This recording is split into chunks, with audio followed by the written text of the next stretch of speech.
Assalamualaikum warahmatullahi wabarakatuh. Alhamdulillah, assalatu wassalamu ala rasulillah wa ba'd.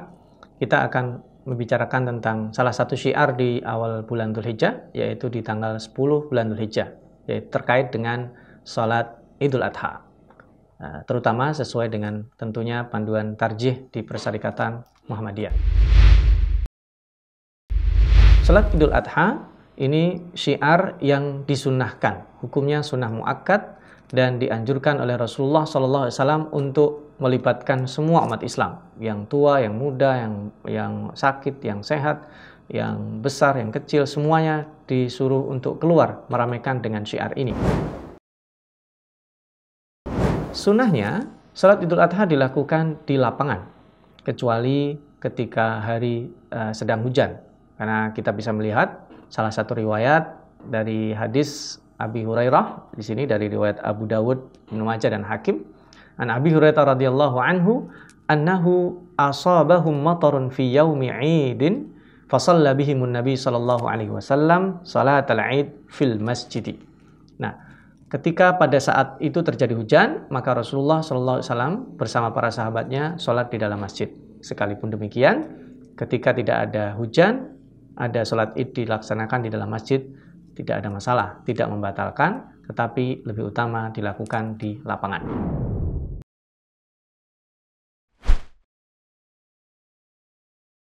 Apa yang membedakan sholat Idul Adha dengan sholat yang lainnya adalah terletak pada setelah takbiratul ihram.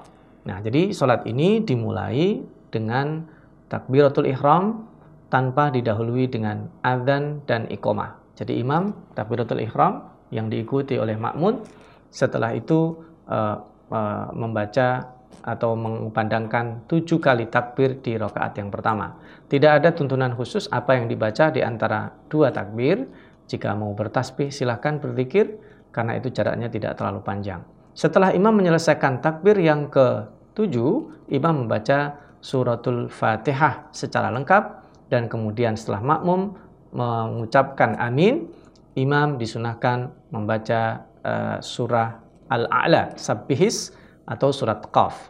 Kemudian dia ruku, setelah ruku seperti biasa, i'tidal, dia sujud 2 kali, diselingi di antara 2 sujud, dia berdiri lagi. Setelah berdiri mengumandangkan takbir, karena takbir merupakan yang dibaca setiap gerakan, perpindahan antara gerakan, maka pertanda masuknya rakaat kedua setelah takbir, nah disunahkan membaca takbir intikal, yaitu sebanyak 5 kali. Nah, sama seperti rakaat pertama, kalau rakaat pertama 7, rakaat kedua 5, antara takbir ke takbir lainnya tidak ada anjuran khusus apa yang dibaca. Jika mau bertasbih dipersilahkan. Kemudian membaca Al-Fatihah, setelah makmum mengamini, imam disunahkan membaca surat Al-Ghasyiyah. Setelah selesai dia rukuk seperti biasa, seperti rakaat yang pertama tadi, terus sampai kemudian tahiyat akhir, dan diakhiri sholat Id dengan salam diikuti oleh makmum. Kemudian berikutnya sebagai penyempurna adalah khutbah Idul Adha. Khutbah Idul Adha sebagaimana yang dicontohkan, ini 1 kali khutbah tanpa dijeda dengan duduk.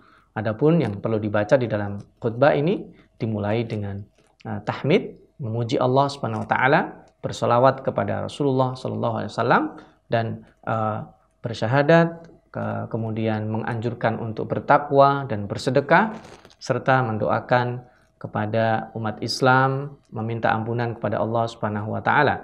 Dan lebih disunahkan di antara isi-isi khutbah itu dengan menyeringkan takbir kepada Allah Subhanahu wa taala. Tidak ada patokan khusus berapa kali takbir yang harus dibaca di dalam khutbah ini.